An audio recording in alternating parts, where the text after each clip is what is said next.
Now, the Napleton Sports Desk with David Greenberg. In the Nick 10, Hononegah looks like the top team in the conference after last week's 61-0 win over Belvidere North. Today they played Auburn, and the question begs, how long would they be able to keep their opponents off the scoreboard? Hononegah got the ball to start the game. Here's the opening kickoff. It's taken by Bryce Goodwine. He cuts it back inside, gets some help from his blockers, and he could go all the way. That set the tone for this game from the word go. The Indians welcomed back Jarrett Straight-Lutzo to the field, and he rewarded them with a score. If you've got a guy who's 6'7", just throw it up to him. Take your points. It's as simple as that.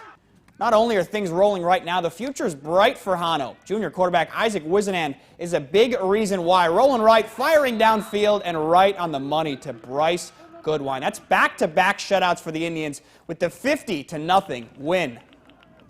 If there's one team that can rival Hononegah, it's the Harlem Huskies, who hosted Freeport today. Check this out. Their second play, on the first play of the second half, James Cooper takes the snap on a flea flicker, and on a dime, Cooper launches it to Dominic McCarron, wide open for the score. Here's Cooper again. Gets it. Rolls right. He's looking.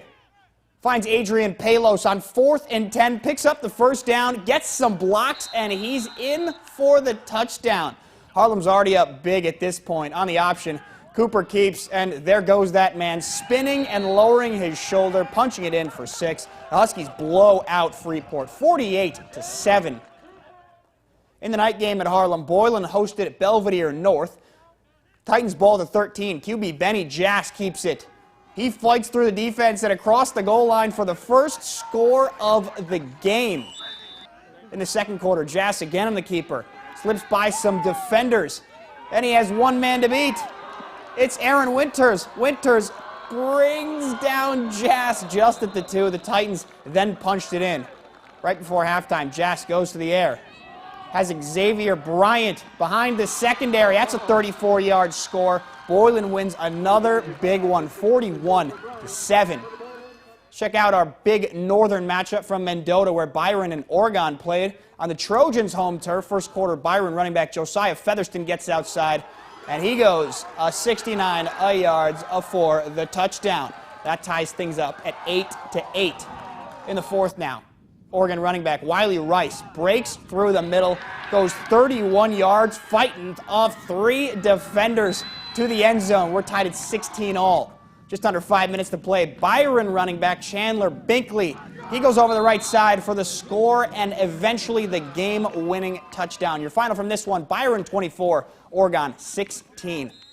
After that first game wrapped up, Winnebago and Stillman Valley went at it on the same field at Mendota. First quarter, Stillman's ball. Chad Garrig on the option. Pitches to Caden Viverito. That's a 14-yard touchdown and a 7-0 lead. Winnebago has a great weapon in junior kicker Michael Cunningham. He boots a 46-yard field goal with plenty to spare. It was 7-3 now. In the second quarter, Bago looking for 6. Eric Chaz has it, but just before he crosses the goal line, it's punched out, and it's a touchback. Stillman Valley wins this one 21-10.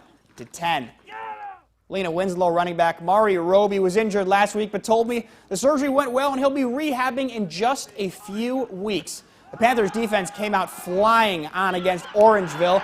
Jake Doyle fires to the right side, but it's picked off by Jake Zeal, who brings Lewin within striking distance. A few plays later, that's Jensen Block getting the carry, taking it 25 yards to the house.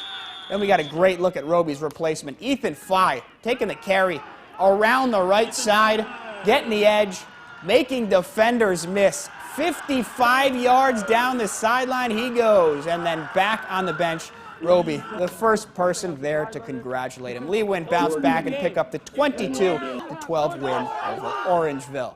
That's it for sports. We'll be right back.